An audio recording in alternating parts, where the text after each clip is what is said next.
Shalom Pak Bu. Dengan kerendahan hati saya menjemput buat Bapak Ibu yang tidak sempat hadir. Mungkin ada di rumah, buat Anda yang sedang ikuti online service, atau Anda yang sedang isoman, atau Anda yang sedang dirawat di rumah sakit, karena per hari ini masih ada sebagian yang masih saya dapat berita sedang dirawat, mungkin istirahat dan sebagainya. Kami hamba-hamba Tuhan tidak bisa hadir di tengah Anda, tetapi kami beriman doa Tuhan akan menjawab setiap kebutuhan Anda. Apapun yang terjadi dalam kehidupanmu, Alkitab katakan tadi, akuilah bahwa Tuhan turut bekerja yang mendatangkan kebaikan. Barangkali kita pedih, sakit, menghadapi suatu kondisi, tapi kepedihan jangan berlarut. Sebab Alkitab katakan kepedihan berlarut itu akan menyebabkan kehilangan kekuatan. Alkitab tidak mencatat lebih banyak, tapi kehilangan kekuatan. Tapi para saintis mengatakan bahwa kehilangan kekuatan itu akan menyebabkan munculnya hormon-hormon yang merusak kesehatan. Salah satu adalah kortisol. Kortisol hadir, maka imun kita akan turun. Kalau imun turun, maka penyakit dia akan gampang masuk. Penyakit masuk, dompet akan jebol. Ya, saya kira pesan saya seperti itu. Itulah sebabnya kita selalu tingkatkan iman, jaga kesehatan. Pak Bu, sebelum saya sharekan beberapa firman Tuhan yang sudah saya persiapkan bersama dengan Tuhan, saya mau ingatkan kembali kepada Bapak Ibu. Kemarin saya mengajak para PKS dan para pelayan Tuhan di gereja ini bahwa gereja harus hadir di dalam jemaat Tuhan. Karena gereja hadir adalah gereja menjadi duta kerajaan Allah, membawa kabar yang baik. Gereja tidak bawa kabar yang buruk. Nah, gereja itu bukan gedung, gereja itu adalah orang yang sepakat. Gereja bukan individu, gereja itu berbicara tim kerja. Maka saya ajak semua PKS kumpul. Kalau Anda berani mengatakan Anda PKS, mari bersama dengan saya, hadir bersama-sama, perlihatkan kepada jemaat bahwa apapun yang kita hadapi, Tuhan selalu tahu dan Tuhan mengerti. Dan saya bersyukur kepada para pelayan Tuhan PKS semua hadir. Itu membuat saya suatu kebahagiaan yang penuh bahwa gereja ini masih sehat, gereja ini masih dilindungi oleh Tuhan, gereja ini masih digerakkan oleh Roh Tuhan. Amin. Nah, buat Anda yang hadir kemarin, nah tentu buat Anda yang tidak sempat hadir mungkin karena satu dan hal, saya juga tidak tahu, Anda tidak berikan info. Saya cuma kasih tahu sama Nya, ditanya, si aku nggak hadir, saya bilang kali lagi isoman. Karena memang ada beberapa di antaranya yang tidak hadir sedang isoman. Jadi kalau yang tidak hadir tidak info, ya asumsi saya mungkin lagi isoman. Ya, isolasi mandiri bukan berarti karena sakit, ya mungkin lagi masalah lain, saya bilang gitu. Kenapa kita bertanggung jawab kepada jemaat Tuhan? Kita bertanggung jawab umat, ribuan orang ada di belakang kita dan mereka melihat gereja. Nah, kalau kita sebagai pemimpinnya sudah galau, bagaimana mereka pasti kacau. Kalau mereka kacau, musuh akan mengambil keuntungan. Kalau gereja tidak berani bertanggung jawab, maka kehidupan umat Allah akan jadi kacau. Kalau jemaat Allah kacau, kota akan menjadi masalah. Karena gereja hadir, kalau Anda belajar di Alkitab, gereja hadir itu karena menjawab kebutuhan suatu kehidupan. Saya coba sedikit berfilosofi, ya. Kalau Anda baca buku-buku filsafat, bahwa satu kota, Anda boleh banyak mall, ya, atau tidak ada mall, atau tidak ada rumah sakit, atau tidak ada apa saja, di situ pasti masih ada kehidupan. Kalau ada keluarga, kalau di situ ada mall, di situ ada kemewahan, semua ada tersedia. Kalau tidak ada keluarga, hancurlah kota itu. Dan itu bukan saya yang berkata, secara teologis, secara filosofis. Kalau Anda suka baca. Nah, saya berpendapat bahwa Tuhan hadir di tengah kita. Allah itu gak kelihatan, Pak Bu. Allah menyatakan dirinya melalui apa? Para nabinya. Kita bukan lagi zaman nabi dalam konteks kemanusiaan yang datang terus ngomong, enggak. Nabi dalam perjanjian baru itu diberikan kepada 5 jawatan. Disebut gereja Tuhan. Di dalam 5 jawatan termuncullah ada 7 pilar pelayanan. Orang-orang bijak. Orang-orang yang berani mengambil tanggung jawab. Yaitu adalah mereka yang ada di depan-depan sini. Para diaken. Kemudian merangkul 9. Memberikan 9 karunia bagi seluruh jemaat Tuhan yang terlibat di dalam pelayanan. Kalau Tuhan sudah mulai bekerja, niscaya Tuhan tidak pernah tinggalkan kita. Saya diberkati oleh seorang profesor, namanya Profesor Iris, panjangnya saya lupa ingat. Dia adalah profesor di bidang kesehatan dan berbagai macam. Waktu dia memberikan webinar, dia berkata, tapi saya pikir kenapa perkataan ini tidak dipublikasikan. Bahwa kondisi memang cukup menegangkan. Tapi di tingkat kota. Soal namanya kesehatan. Oleh sebab itu para tenaga medis disarankan untuk meningkatkan imun. Mengkonsumsi vitamin dengan D3 yang dosis tinggi. Saya tidak bicara soal dosis tinggi ya. Saya cuma mengambil kenapa seperti itu. Karena dari itulah imunnya jadi naik. Karena mereka suka tidak suka harus tampil di depan. Terus dia katakan, apakah kami para tenaga nakes tidak keder juga? Teman-teman dekat para berguguran. Takut nggak? Takut. Itulah sebabnya solusi yang pertama bukan takut. Kuatkan imun kamu.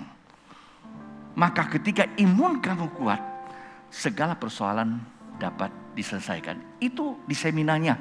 Dan itu memberkati saya. Itu memberkati saya. Nah, seandainya para nakes itu mundur. Dan mereka pakai semua alasan. Lalu istirahat di rumah. Apa jadinya? Bukanlah akan terjadi chaos bangsa ini. Kalau bangsa ini chaos, apa akan terjadi? Kita tidak usah bayangkan.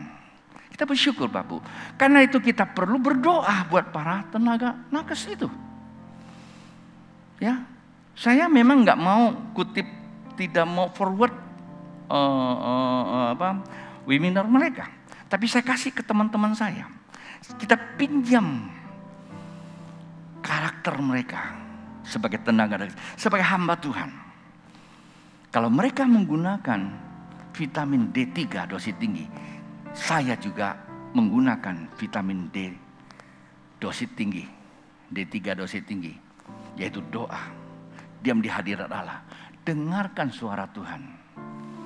Dan itu yang membuat kami ini bukan sekedar ngecap, tapi dibuktikan secara medis kuat menghadapi serangan di satu benda yang tidak kelihatan, namanya virus. Saya tidak tahu karena kami penatua, saya, Erna dan Gideon sudah dicek. Saya dinyatakan pernah positif tapi tidak tahu kapan. Tidak tahu kapan. Tapi sekarang saya mempunyai imun di atas 1000. Gideon 7000. Saya pikir virus mana yang berani masuk ke dia? Dan itu bukannya imun biasa, sarkop virus. Pernah dengan Gideon isolasi di rumah? Pernah dengan Erna isolasi di rumah? Pernah dengan Pastor Tony? Tiap minggu saya hadir. Kalau tanya pernah sakit enggak? Saya bilang sama Nya, ini kasih karunia. Tahun 92, lepas saya sembuh dari sakit penyakit di Jakarta, saya nyatakan saya ikut Tuhan 92. Sampai hari ini saya sering masuk rumah sakit tapi doain orang. Terus pernah sakit enggak? Oh pernah. Tumor di belakang tenggorokan saya dan itu cukup bahaya. Hanya dia bisa bertahan beberapa minggu, selesai dia keluar. Saya pernah punya empedu batuk cukup besar. Dokter sarankan saya itu dioperasi. Beberapa hari kemudian dia keluar juga. Saya pernah juga dicek darah saya tinggi, gulanya maksud saya tinggi, hampir 400. Saya pikir diabetes. Dan dokter memberikan label saya diabetes. Setelah beberapa minggu kemudian, itu barang keluar sampai hari ini udah 3 tahun lebih. Saya tidak pernah konsumsi 1 butir pun obat diabetes. Pertanyaannya di mana? Vitamin D3. Doa, diam di hadirat Tuhan, dengarkan suara Tuhan. Smart. Kita ini terlalu pandai mengatur diri kita. Alkitab katakan datang kepada Tuhan, jangan pakai pengertianmu. Bukan nggak boleh pakai logika. Jangan pakai pengertian kamu. Percaya saja. Nah, kata percaya itu perlu kita sikapi dengan bijaksana. Kata akui perlu kita sikapi bijaksana. Runtutan kita yang paling tepat ini. Bukan kata si A, kata si B. Maka saya selalu katakan kepada teman-teman, kalau kalian datang pada saya, nanya Alkitab, ahli-ahli banget kagak, tapi saya punya Tuhan ahli.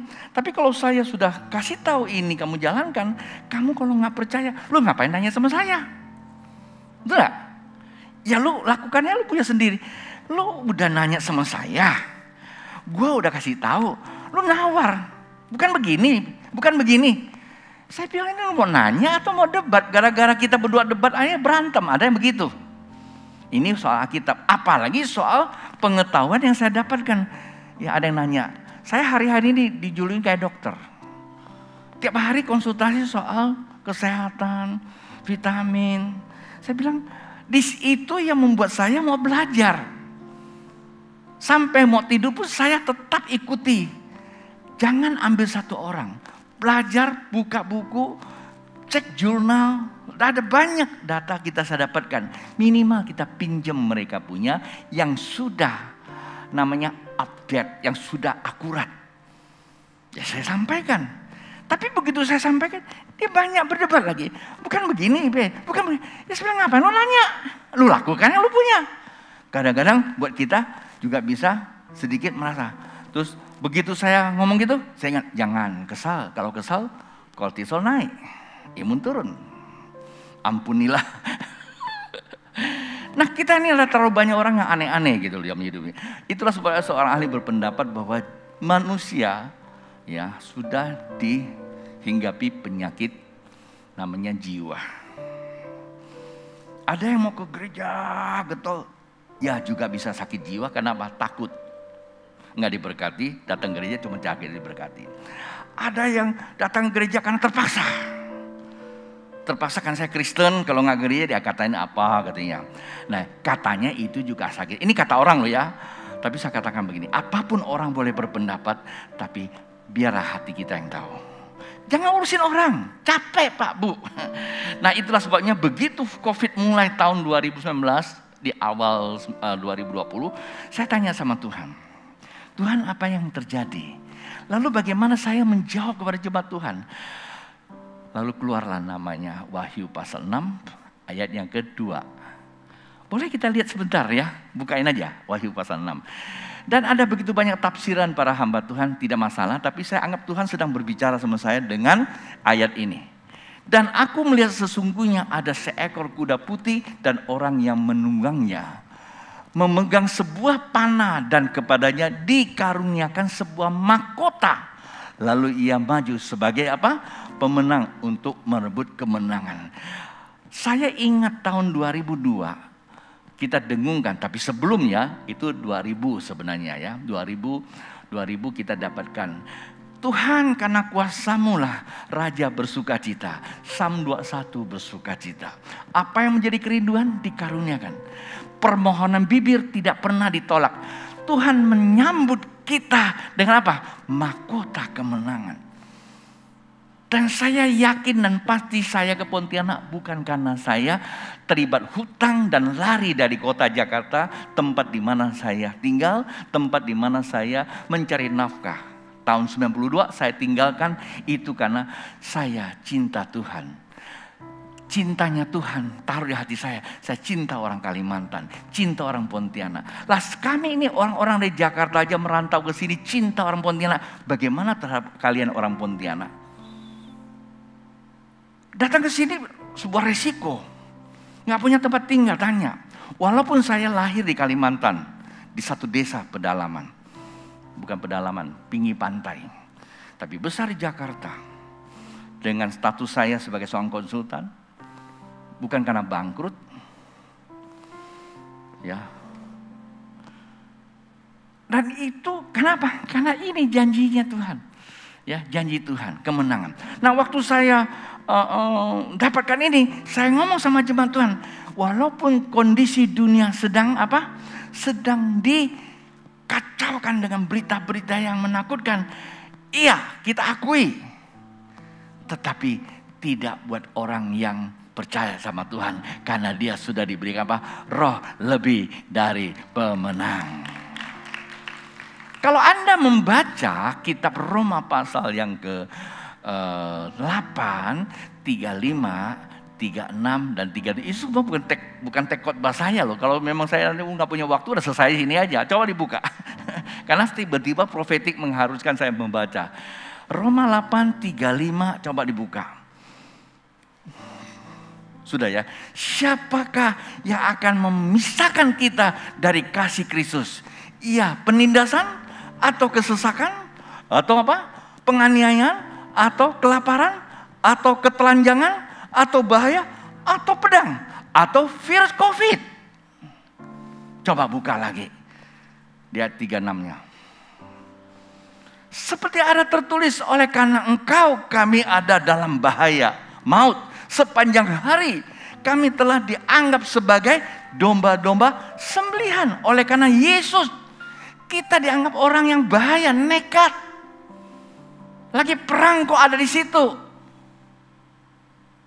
Hei Pak, kita bukan kerumun lagi cari duit. Kita nyembah Tuhan. Kumpulnya kamu pun dibatasi. Tapi itu dipersoalkan tinggi-tinggi. Siapa yang mempersoalkan? Pejabat. Kita undang mereka datang lihat. Dan mereka saja kasih jempol. Ngerti nggak? Udah deh, kalau kamu takut nggak usah datang gereja, di rumah saja. Hamba Tuhan mengatakan begini. Kalau penuh pun kita batasi Pak Bu. Siapa yang memisahkan kita? Ego. Dan ego menurunkan kortisol, menaikkan kortisol, turunkan imun. Maka begitu banyak mereka-mereka mengalami masalah, bukan karena di gereja, karena takut berkat Tuhan. Takut dia dapat berkat Tuhan, tapi dia cari berkat dunia. Oke? 20:37. Tetapi dalam semuanya kita lebih dari pemenang. Lebih daripada orang-orang yang menang. Oleh Dia telah mengasihi kita.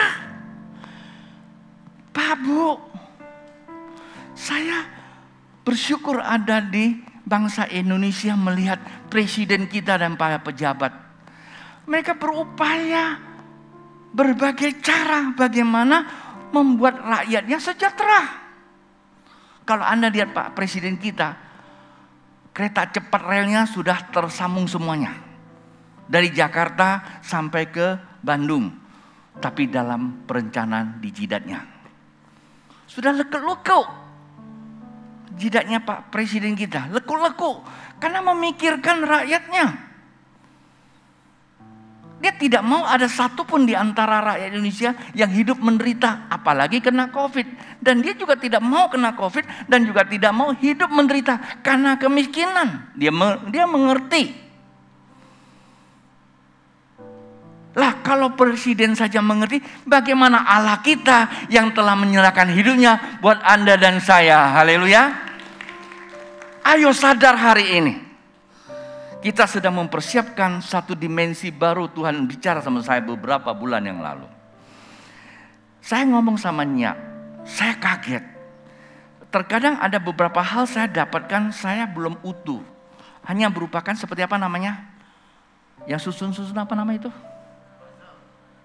Puzzle. Satu-satu. Terus kemarin Tuhan ngomong sama saya. Waktu saya tulis, ingatlah masa lalu.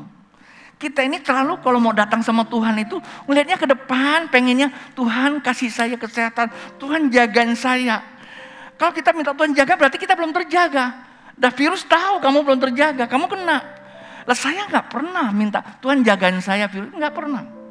Saya cuma berkata, kejadianku dahsyat, roh Tuhan ada pada saya sehat, kuat, sukses, hidup 120 tahun. Ya, saya bilang virus, kuman, bakteri tidak ada tempat buat saya, yang ada cuma hadirat Allah. Anak cucu saya diberkati dan saya masih mau sampai kepada anaknya si David nanti saya yang berkati. Dan saya tidak perlu gunakan KKN. Kiri kanan nuntun. Saya bilang begitu. Tuhan, saya mau tampil tetap five face. Maka kemarin saya ajak teman-teman, ayo kita jalankan. Itulah sebabnya, itu pegangan kita, bukan ketakutan. Tapi bukan juga nekat, tapi percaya. Nah itulah dikatakan di 30 ini. Nah sesuai dengan jawaban Tuhan. Ya kan? Jawaban tahun kita ini di Matius Wahyu pasal 6 ayat 2 ya. Tuhan kasih tahu, ini spesifik. Kalau ini kan saya sampaikan. Spesifiknya adalah apa? Wahyu pasal 6 ayat 2. Untuk jemaat Sam 21. Kecuali kalau tidak dalam penggembalaan saya tidak tahu. Kita jadi pemenang. Lalu jadi gimana? Wah kita semangat. Tidak seperti itu. Terus saya tanya Tuhan. Iya sih jadi pemenang. Tapi banyak teman saya kemarin sudah pulang saya bilang. Nah anak-anak saya takut juga. Selalu minta saya jangan banyak keluar. Bukan mereka larang saya, kenapa? Usia saya sudah 60, hampir 64. Rata-rata yang pergi itu 50 ke atas semua jalan kalau kena. Ya, satu sisi takut juga karena anak-anak saya itu mengasihi saya. Ada jemaat juga telepon. Sampai ada saudara saya yang jauh sekali dari ujung hulu sana. Ya, saya tahu mereka mengasihi saya. Artinya, udahlah jangan terlalu banyak keluar. Saya coba cek ke pedalaman kemana. Pas ada teman saya baru masuk pulang dari pedalaman, saya tanya, bagaimana di pedalaman? Ada nggak yang kena terpapar? Oh banyak. Terus ada yang meninggal nggak? Oh nggak ada. Tapi yang terpapar banyak. Pedalaman kan nggak rumah sakit. Panatikan kan nggak rumah sakit. Tapi ada nggak? Oh ada. Siapa aja? Disebutin satu-satu. Yang tua-tua semua sehat loh. Jadi sebenarnya virus itu nggak kenal usia. Barulah Dr. Simon bilang virus itu sebenarnya tuh nggak bisa membunuh orang. Dia itu makhluk yang setengah hidup setengah mati. Dia hanya butuh inang. Inang tahu nggak yang gendongan tuh? Nah, tuh. Nah kita ini punya inang. Ada reseptornya buat dia masuk. Kira-kira gitu loh. Ya kan? Nah yang jadi persoalannya juga nggak ada obatnya. Ya virus nggak ada obatnya. Bagaimana lawan dia? Kalau kamu imunnya tinggi, dia nggak akan nyakiti kamu. Seperti itu katanya. Wah saya diberkati. Jadi saya ingat lagi. Saya tanya Tuhan, kenapa banyak yang mati? Tuhan bilang apa? Jangan kau persoalkan positif atau negatif. Ada atau tidak, yang penting lu sehat. Pantesan gua pergi cek deh.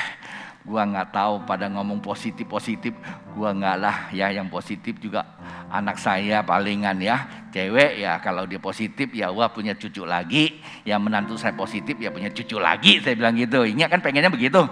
Ya udah gua periksa deh. Begitu diperiksa, pernah katanya, pernah, tapi kapan nggak tahu. Nah.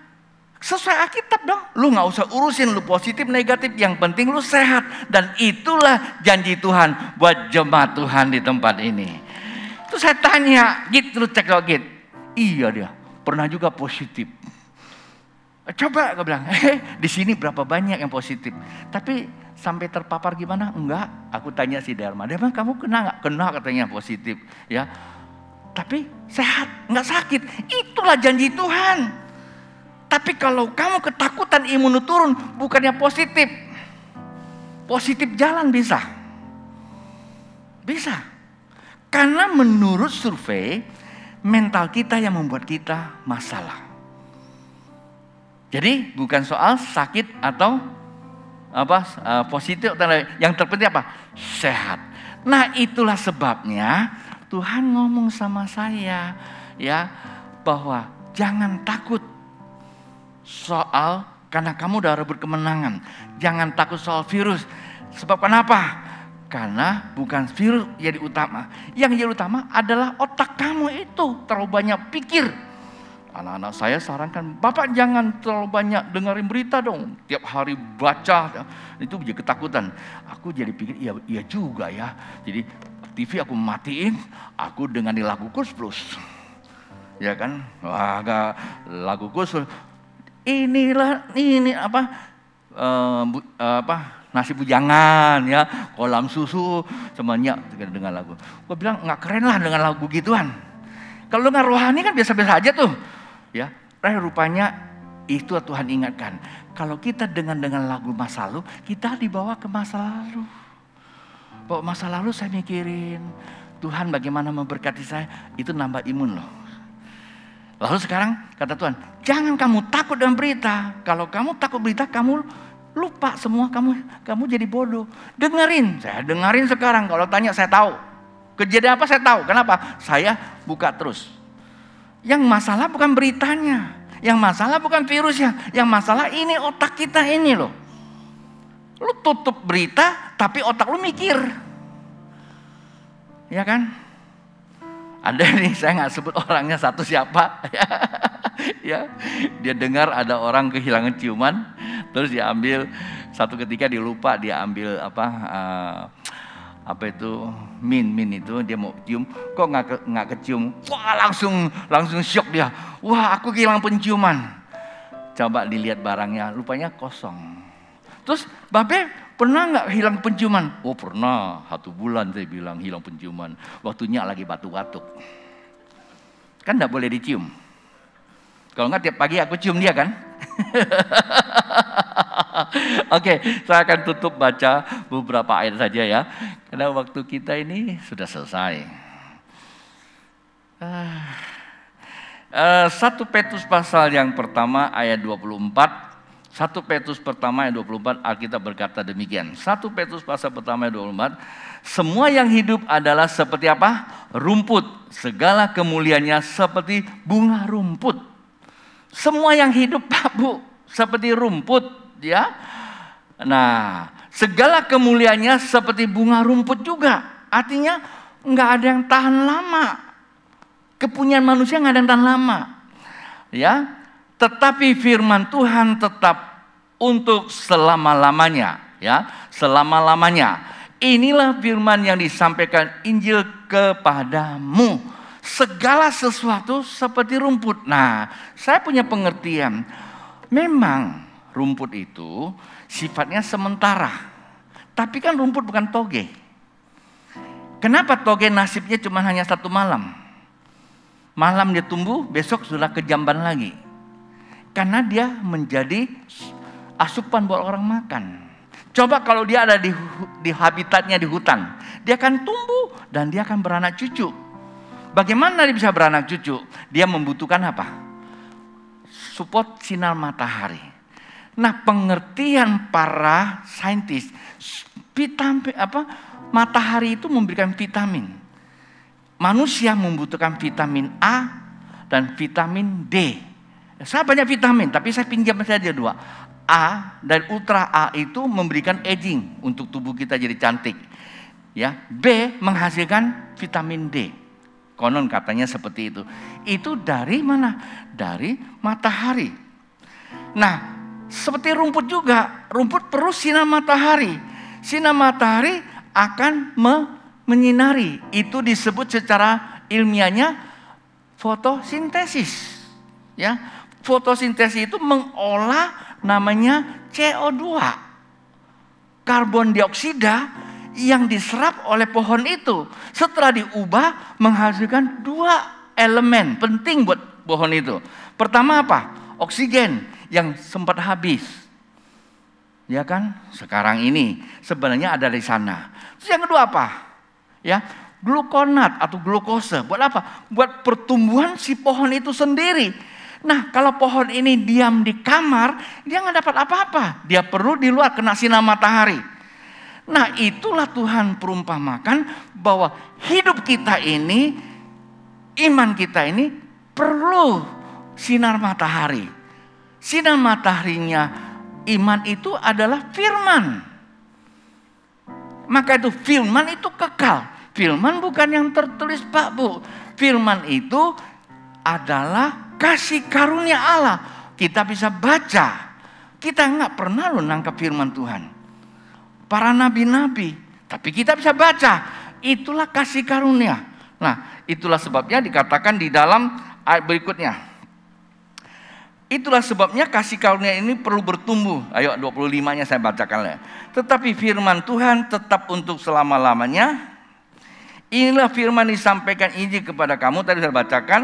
Kita baca di 2 Petrus pasal 3 ayat 18. Firman itu harus bertumbuh. Dikatakan apa? Tetapi bertumbuhlah dalam kasih karunia dan dalam pengenalan akan Tuhan dan Juru Selamat kita, Yesus Kristus. Baginya kemuliaan sekarang dan sampai selama-lamanya. Artinya iman itu perlu bertumbuh di mana? Perlu bertumbuh di mana? Bertumbuh dalam kasih karunia. Saya tanya, di mana kasih karunia? Kasih karunia itu bukan kasih sunya. Kasih sunya itu nekat, rebut, berjuang. Kasih karunia itu disediakan. Maka Alkitab katakan, hendaklah engkau jangan menjauhkan diri dari mana? Kasih karunia. Supaya apa? Supaya jangan tumbuh kepahitan. Kasih karunia itu adalah kerelaan Tuhan diserahkan kepada hati kita. Di mana kasih karunia itu? Ya, ayat yang satu ini. Di dalam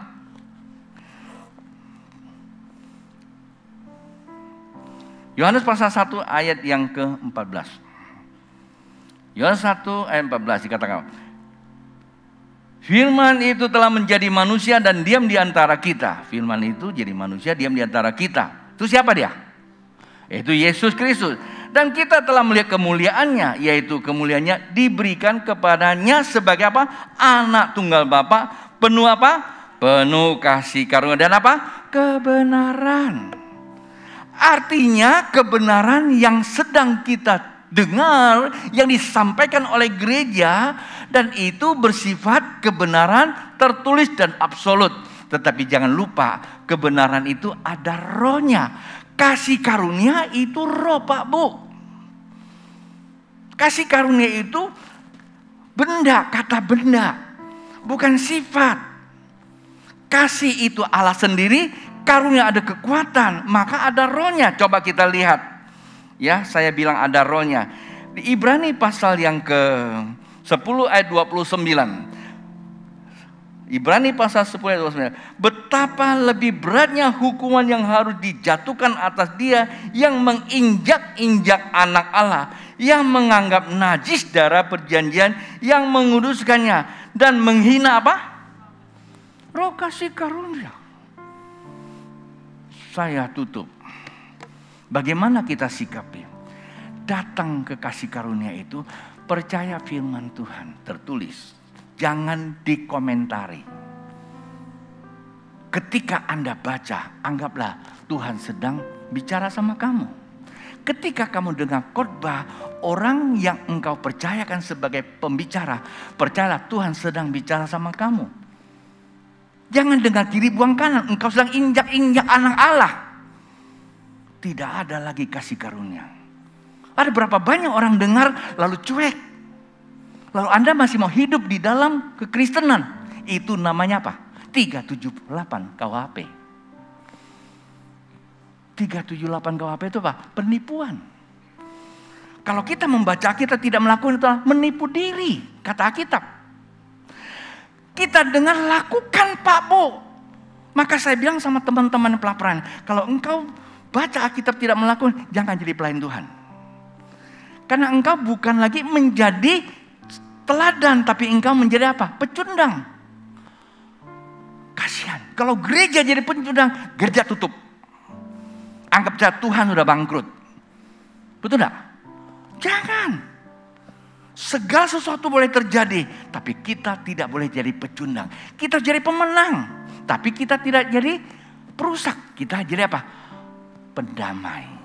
Itulah sebabnya saya selalu hadir. Saya selalu memberikan kekuatan kepada jemaat Tuhan.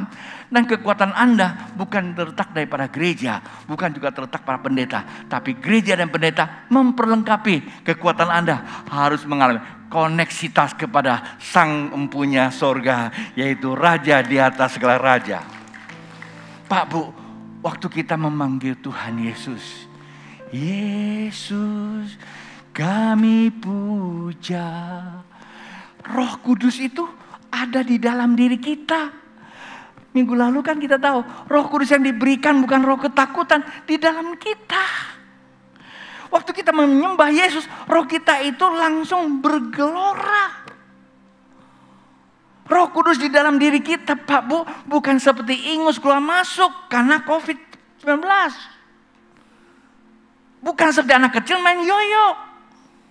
Atau ibu-ibu sang terikat kiri kanan. Tetapi Roh Kudus adalah roh kenabian. Pada waktu Anda percaya, dia sudah ada di dalam dirimu. Dan dia akan menghakimi engkau pada saat Kristus datang yang kedua kali. Sesuai nilai perbuatanmu. Kata Alkitab. Kalau Anda hari ini meninggal, banyak masalah. Nanti akan diperhitungkan di sana. Ada tata Kristus sebelum tata putih. Roh Kudus tidak akan pernah pergi. Karena itulah dia akan menjadi satu dengan Anda sampai kepada kekekalan. Maka disebut kasih karunia adalah kekekalan. Tapi waktu kita datang kepada Tuhan, itulah sebabnya Tuhan katakan, apa yang harus kita lakukan? Jaga 3J. Jaga roh, jaga jiwa, jaga tubuh. Jaga roh itu jaga iman. Jaga jiwa, pengenalan firman Tuhan. Jaga tubuh. Harus ada asupan. Asupan juga apa? Yaitu jam makannya, jenis makannya, jumlah makannya, asupan, jus. Ya, saya sudah tahunan ya jus itu. Jogging. Jangan di rumah, doa aja. Doa saya setuju. Maka saya minta para PKS, ayo buat jemaat Tuhan mau keluar di rumah, jemur matahari.